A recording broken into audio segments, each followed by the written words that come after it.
Hi, my name is Olivia Ambry, and this is my project, The Male Gaze and the Objectification of Lesbians in the Media. My thesis statement is, when on the subject of media, we often talk about the prevalence of the male gaze when it comes to advertising, modeling, print media, or film. With a largely heterosexual male population in positions of power within media companies, women are subject to the eyes of this gaze and are oftentimes framed in an objectifying lens. While straight women struggle with the male gaze, I find that LGBTQ plus women, or particularly lesbians, face a unique problem under the lens of this patriarchal way of filming, being subject to both fetishization and erasure at the same time. Social and cultural gender expectations already make being a lesbian difficult enough when it comes to the outlook of society, but the misrepresentation of lesbians in the media only adds fuel to the already raging fire. With this in mind, I've chosen to focus on the portrayals of women's sexuality in the media, with evidence from our units on the male gaze, social and cultural gendered expectations, and media representations of gender rules and gender roles. I'm particularly interested in this topic because I've seen a lot of misrepresentation of the LGBTQ plus community, especially of lesbians, that is just completely and utterly wrong. I want to add to the larger discussion on this topic to show that there are those who do us dastardly wrong and that there are also those who do us completely right. As we learn media literacy, I hope to point out some of the misinformation many movies and shows portray to the class. With many students in this class pursuing a career across different media platforms, I hope that keeping this in mind can limit this behavior in the future and allow women and lesbians to be represented in a positive, non-sexual light. Modern day legal sexism. What is the male gaze? Now, we spoke a lot about the male gaze this semester. In fact, that was one of the very first lessons that we went over in this class, and it really was just saying about how the male gaze is the perspective of heterosexual men in terms of how they view women, and this lens is usually objectifying and sexual. We don't talk about the male gaze when it comes to baseball. We don't talk about the male gaze when it comes to basketball. We don't talk about sports in that way. We don't talk about stocks in that way, but we talk about women. The male gaze inherently describes women. Now, particularly in the visual culture module, sexism isn't legally acceptable in our society anymore, but we find many, many ways to demean, objectify, and marginalize women throughout all aspects of life. When it comes to the media in particular, whether it be magazines, ads, film, the visual aspect of this objectification is abundantly present. Men are the ones who are typically behind the camera in positions of power working as directors or videographers, making men the watchers and women the one being watched. Here are a few examples. These were from the Headless Women of Hollywood page, and I honestly found these very visually striking and honestly disgusting. And when you think about the directors, like the ones who have been now seen as being extremely wrong, like Harvey Weinstein and the one I'm forgetting his name now. Dan Schneider from Nickelodeon.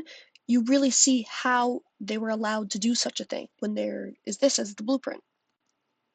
Now, when a new form of media comes out that includes lesbians, we tend to happily grasp at straws, and we're grateful for the representation even in the smallest of ways. It could be as small as an implied kiss, usually off screen, a shared glance between married women, or a tightly held hand.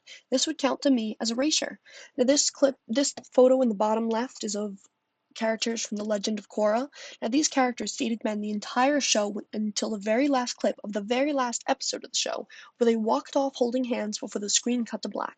This is an example of implied lesbianism, and this is what people say is one of the only show of lesbians in Nickelodeon. I wouldn't even count this as such. All they did was hold hands, and in a way that could be counted as friends. If you have to decide, is that friendly holding hands, or is that lesbian holding hands, then it is not representation. Now, alternatively, we also tend to see the opposite at play as well.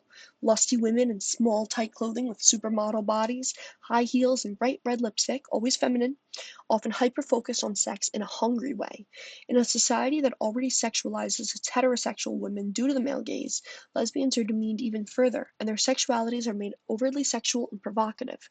Most lesbians do not present themselves in this way. This is fetishization.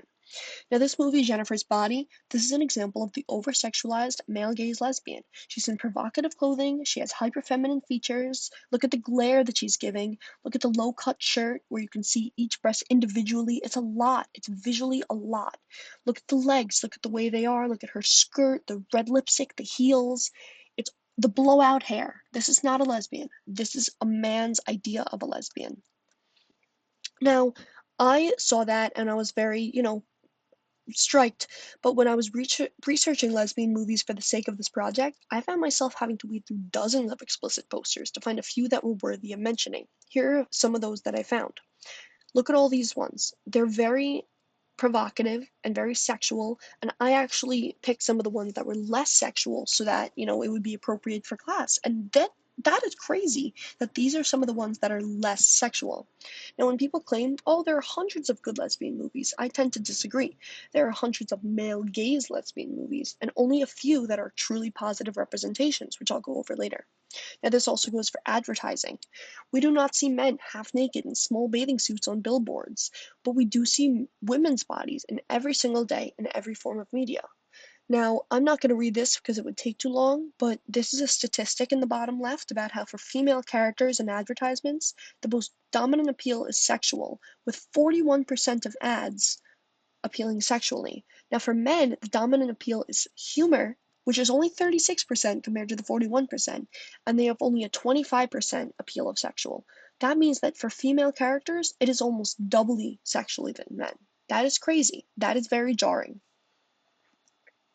Now, I'm not going to read all this once again because it would take too long, but here are two individuals from a great queer representation movie, But I'm a Cheerleader. Now, this movie was great, but the magazine cover features them in tight, feminine, sheer clothing, more feminine than they ever were in the actual movie. If we had masculine woman representation in the movie, why is it not in the ads? Now, body expectations and the objectification of women are seen in advertisements and movies, and this causes direct body image issues onto queer individuals. These quotes that I have to the left of the screen discuss how people may internalize the advertisements that they put out, promoting that you be thin and, have a certain body type. And a lot of this makes it, like it says, it influences your well being. Now, once again, too much to read, but the portrayal of the lesbian body. Now, when we consume lesbian media of all kinds, we tend to see the same types of bodies and women without even thinking about it. In our 21st century world, we might be familiar with the terms butch, masc, androgynous, or femme, but do we see them in our media? How often do we see a variation? There is not one type of woman, and there is not one type of lesbian. Now, I liked this quote to the top right, which says, the thin, perfectly coiffed girls might well be lesbians, but where were the other ones? The dykes, to use her words. In representing lesbianism and lesbian bodies, then television, like print media, relies on images that seem to erase the butch lesbian. And by the way, I felt it was right to mention here that when we do see masked lesbians, she's almost always paired with a femme. This keeps up heteronormative standards where there's one man and one woman. So even when you're queer, you have one man and one woman. And by the way, also, the people who are masked and femme, they don't ever switch that in the movies and TV shows. They stay in their role. Now, lesbians in real life, they decide, am I going to go masked today? Am I going to go femme today? It's not accurate, and that is strict gender role examples. So, lesbian women face the brunt of the male gaze and objectification because their status of women who are exclusively into women directly defies the gender role they're supposed to fit in and enact. We learned this in our Doing Gender module, what women are supposed to be and what men are supposed to be, and how these are direct opposites. So, when a woman's not with a man, this gaze quote unquote allows them to drop a few of these expected traits to pick up others while still conforming to heteronormative beauty standards, but they're now hypersexual. So far I've talked about numerous examples of bad representation, but here are some of the movies that I found really were positive representation. After looking at these images, there's one thing you may be able to see all of them have in common. Every single girl is fully clothed, with unique styles that are not overly feminine. Instead, they dress and act like real people you might see in the world, other than, of course, the But I'm a Cheerleader photo where they are in a uniform. But if you watch the movie, you'd understand why. Of all of these images, you have to question, what is sexual about them? Are we concerned with their bodies, or are we concerned with the plot? Even if you haven't seen these films/shows, isn't it clear that there's something much larger happening in their relationship? In all of these clips that I've shown you here, all of them are doing something. All of them are in action. All of them are, if they're not in action doing something like the middle of the screen, they're talking. They're not just making out. Now, Here's my recap and discussion question. So throughout all the movies, ads, and TV shows we've seen in the last few slides, there's a clear-cut difference that you can see between the media that's objectifying versus the media that's accurately representational.